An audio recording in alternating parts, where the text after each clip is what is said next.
Hugo Vickers, who has spent 40 years writing about the royal family and serves as the captain of the lay stewards at St. George's Chapel, made a striking statement on camera on May 13. He openly said that the Archie birth timeline doesn't work. This is Hugo Vickers speaking on the record. The same man who carried the Queen's coffin inside St. George's Chapel, the man the Financial Times once described as the most knowledgeable royal biographer in the world.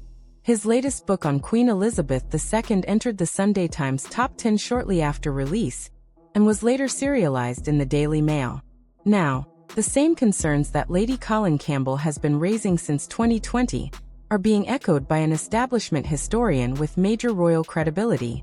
For 6 years, critics dismissed those questions as conspiracy theories or the words of a loose cannon. But now, a respected royal historian who regularly participates in royal services has voiced similar concerns during an appearance on Dan Wootton's channel. In today's discussion, the focus turns to what Vickers actually said, what he carefully avoided saying, and what appears in the new book quietly making its way across bookshelves throughout the Commonwealth. There is also a small documentary detail connected to the Buckingham Palace forecourt that suddenly makes the entire conversation feel more significant. Only 8 days ago, we examined Tom Bower's 6 different versions of Archie's birth story. This time, however, the voice comes from inside the establishment itself. Although Hugo Vickers originally appeared on Dan Wootton's channel to promote his new biography, Queen Elizabeth II, A Personal History, published by Hodder on April 9, the conversation eventually shifted toward Meghan Markle, as it often does on the program. The 672-page biography reflects 40 years of personal knowledge about the late Queen and received glowing reviews, including 5 stars from The Telegraph. During the interview, Vickers described the Archie birth situation as crazy business. He questioned the timeline publicly, pointing out that, according to the sequence presented, it appeared as though Meghan Markle had given birth and then gone into labor later the same day. He also highlighted that the obstetrician was never officially named, the godparents were never publicly identified, and that the overall secrecy surrounding the situation was the part he found impossible to reconcile. The timeline issue itself is not a new allegation. Hugo Vickers made similar comments during a longer interview with The Sun in October 2024, where he explained why he had lost confidence in the Sussexes. The quote was published online and widely syndicated at the time, yet it attracted very little public attention. It was only this month that Dan Wootton brought the comments back into focus. That detail matters because Wootton was working at The Sun in 2019 and personally covered the royal birth announcement as events unfolded. On his own program last week, he reminded viewers of that fact during the discussion. Interestingly, the historian himself never used the word fraud. He did not need to. To understand the deeper significance of the controversy, attention shifted briefly away from the interview and toward the gilded railings outside Buckingham Palace. The easel displayed at the palace forecourt is not merely ceremonial decoration. It serves as the official documentary instrument through which a royal birth becomes part of the public record. Traditionally, a framed notice signed by the attending physician is placed on the railings shortly after the birth. The notice is photographed by the Royal Press Pool and preserved within the institution's historical archive. This convention exists for a very specific reason, one that dates back to the 1688 warming pan scandal and the Privy Council depositions that followed. The modern version of the protocol was formally established in 1948, when the requirement for the Home Secretary to attend royal births was finally removed and replaced with the official signature of the attending surgeon gynecologist. When Prince George was born in July 2013, 3 doctors' names appeared at the bottom of the easel notice: Sir Marcus Secchell, Alan Farthing, and Guy Thorpe Beeston. These were identifiable medical professionals with verifiable credentials who could be quoted and questioned by the press. The same convention continued for Princess Charlotte in May 2015, and again for Prince Louis in April 2018, with some of the same physicians returning for each birth announcement. These surgeon gynecologists to the royal household were photographed publicly, seen shaking hands with Prince William outside the Lindo wing, quoted in newspapers, and permanently entered into the historical record. In every previous case, the palace confirmed the names of the attending doctors in advance. Photographers waiting outside the Lindo wing already knew who they were before labor even began. That transparency was not accidental. It was the entire purpose of the Royal Birth Convention. On May 6, 2019, the easel announcing Archie's birth was finally placed outside Buckingham Palace. It listed the time of birth as 5:26 a.m. British Summer Time, the weight as 7 pounds 3 ounces, and identified the location as the Portland Hospital in Westminster. However, one detail immediately stood out. The line reserved for the attending doctor's name was left blank.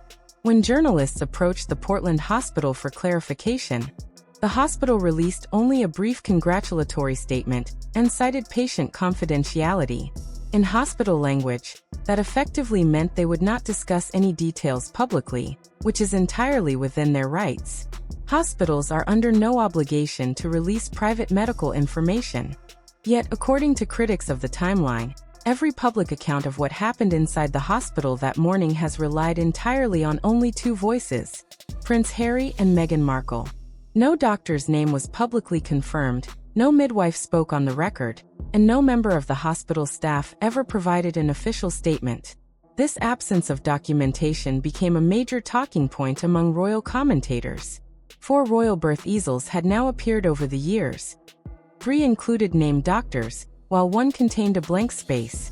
For some observers, that remained a documentary inconsistency that many modern royal commentators have struggled to fully explain. Lady Colin Campbell has been raising questions about Archie's birth timeline on her YouTube channel since 2020.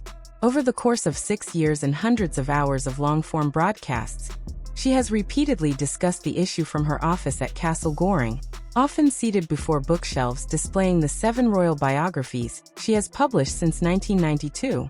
Among them is her 2020 book, Meghan and Harry: The Real Story, which Pegasus later reissued in an expanded edition in 2022.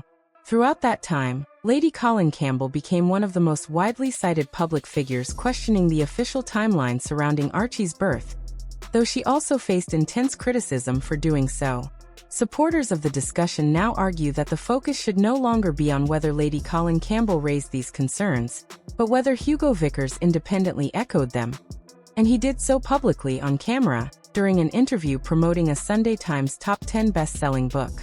According to those commentators, the significance lies in the fact that a respected royal historian who participates in services at St. George's Chapel has now repeated questions that had previously been dismissed as controversial speculation. In their view, the issue has moved beyond Lady Colin Campbell's personal commentary and entered mainstream establishment discussion. The day after Hugo Vickers' interview appeared on Dan Wootton's channel, Lady Colin Campbell herself appeared on the same program, further fueling the debate already spreading across royal commentary circles. When Dan Wootton played Hugo Vickers' comments about the timeline to Lady Colin Campbell, she reacted in a way viewers rarely see. She slowed down and chose her words carefully. In that moment, the convergence between the two figures became unmistakable. According to commentators, Lady Colin Campbell understood exactly who Vickers was and what his position represented. Unlike her, he still held respected institutional roles within royal circles, positions that could potentially be affected by controversy. Lady Colin Campbell, on the other hand, lost her own standing within aristocratic society decades ago in 1975. Yet after 6 years of discussing this issue separately, both had seemingly arrived at the same conclusion regarding the timeline. While Vickers remained measured and cautious in his wording, Lady Colin Campbell used much stronger language. She described the situation she had been discussing for years as a scandal comparable to some of the greatest controversies in royal history. In the eyes of supporters, the key distinction was that Lady Colin Campbell openly named what Vickers only implied. Nevertheless, both publicly agreed on one central point. They believed the timeline surrounding Archie's birth did not add up.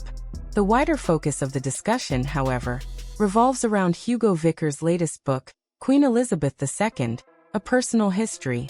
The 672-page biography, published by Hodder and serialized in the Daily Mail in early April, reflects decades of royal access and experience. Vickers first met the late Queen Elizabeth II in 1968, and later attended her on more than 40 private occasions through his role as a lay steward at St. George's Chapel. The sections concerning the Sussexes quickly became some of the most discussed parts of the book, drawing attention from outlets such as The Telegraph and Hello Magazine. A Hello Magazine feature published on April 7 summarized one of the book's most striking claims: that Prince Harry and Meghan Markle caused significant turmoil for the Queen during the final years of her life. Commentators pointed out that Hello Magazine is not viewed as an aggressive tabloid outlet, but rather as one of Britain's more mainstream and royal-friendly publications. That made the coverage especially notable to many royal watchers. In the book, Vickers writes that the distress caused to the late Queen by the Sussexes cannot be overestimated. He goes even further in one passage discussing Prince Harry's role within his family by 2022. According to Vickers, the late Queen privately described her grandson as having become a carer for Archie. The statement is brief, carefully attributed, and significant because it was reportedly reviewed and approved through Hodder's legal process before publication. For many readers, that single sentence became one of the most widely discussed lines in the entire biography. That sentence was not written as slang or sarcasm. According to supporters of Hugo Vickers' work, the late Queen Elizabeth II belongs in the careful and respectful language used in serious discussions about her reign, and Vickers approached the subject with that same level of caution. His wording was measured, deliberate, and restrained. Yet despite that careful framing, the statement still carried enormous weight. The man who carried the Queen's coffin into St. George's Chapel has now included, within a Hodder-published hardback biography, what he describes as the late Queen's own private assessment of what her grandson's life had become. That observation appears in the very same book, containing the Archie chapter, now being discussed across Dan Wootton's channel and wider royal commentary circles. For audiences who have followed these debates since 2024, this moment is being presented as a major shift. For years, anyone on YouTube who questioned the Archie timeline was often dismissed with the same response: that the person was fringe, controversial, or unreliable. Critics argued that mainstream royal commentators avoided the topic entirely, while major newspapers declined to address it directly. According to those commentators, whenever the question surfaced, the focus shifted away from answering it and toward discrediting the person asking it. Supporters now claim that changed this week, not because Lady Colin Campbell uncovered dramatic new evidence, but because the exact same timeline questions she has raised since the release of her 2020 book are now being repeated publicly by someone with establishment credibility. What changed, in their view, is not the argument itself, but the identity of the person willing to discuss it openly on camera. That person is Hugo Vickers, a historian with decades of personal access to royal residences, attendance at multiple royal funerals, and a best-selling 672-page biography approved by Hodder and placed in the Sunday Times top 10 shortly after publication. Commentators argue that, regardless of anyone's personal opinion about the Sussex children, it is impossible to ignore that the same questions once dismissed as fringe speculation are now being voiced within mainstream royal circles. According to commentators following the story, the discussion began on a YouTube channel filmed from a castle in West Sussex, and has now reached mainstream publishing through a hardback biography available in major bookstores such as W.H. Smith. At the moment, the Royal Rota and major British broadsheets have not fully engaged with the controversy, but supporters of the theory argue that stories like this often move slowly through different levels of media attention before becoming impossible to ignore. In their view, Lady Colin Campbell spent 6 years repeatedly pushing the conversation forward, and on May 13, Hugo Vickers, a man closely associated with St. George's Chapel and the royal establishment, effectively opened the door to broader public discussion. Supporters argue that the documentary record itself remains unchanged. The easel displayed outside Buckingham Palace on May 6, 2019, still reportedly contains a blank space where the attending obstetrician's signature would normally appear. The amended birth certificate filed at Westminster Register Office on June 5, 2019, also remains part of the official record. In addition, a statement issued by a Sussex spokesperson in January 2021, attributing the amendment to the palace, is still publicly available. Critics continue to point out that, in the years since Archie's birth, no doctor, midwife, or hospital staff member has publicly spoken on the record about the delivery. What changed this week, according to those commentators, is not the evidence itself but the level of legitimacy now attached to the discussion. The conversation has moved beyond YouTube commentary into a hotter published hardback biography, a Daily Mail serialization, and an on-camera interview featuring Hugo Vickers and Dan Wootton that was reportedly reviewed through publisher legal channels before release. To many royal watchers, that represents an entirely different tier of public conversation. The channel presenting this analysis, Star Spotlight, framed its role as documenting the gradual movement of controversial questions from fringe discussion into mainstream attention. According to the host, the receipts this week appeared in 3 places: Hugo Vickers' interview with Dan Wootton on YouTube and Substack, the hotter hardback biography available in bookstores, and Camilla Tominey's Daily Tea podcast for The Telegraph, where Vickers appeared as a featured guest roughly 10 days earlier. Attention is now shifting toward another upcoming royal publication, Andrew Loney's paperback edition of Traitor King, The Scandalous Exile of the Duke and Duchess of Windsor, which became a Sunday Times bestseller last year, is scheduled for release on May 21st with what Loney has described as sensational new material. Commentators suggest that the short period between Vickers' interview and Loney's new release may determine whether the wider royal press decides to address the Archie timeline debate directly or continue avoiding it. For supporters of the theory, the most important development is that 2 very different figures, the cautious establishment historian and the outspoken aristocratic commentator, now appear to be publicly aligned on the same central question. In their view, that alone signals that the conversation has already shifted, even if major newspapers have not officially acknowledged it yet. The host closed the segment by encouraging viewers to support the channel through likes and subscriptions, stating that audience engagement helps the content reach more people interested in royal stories and controversies.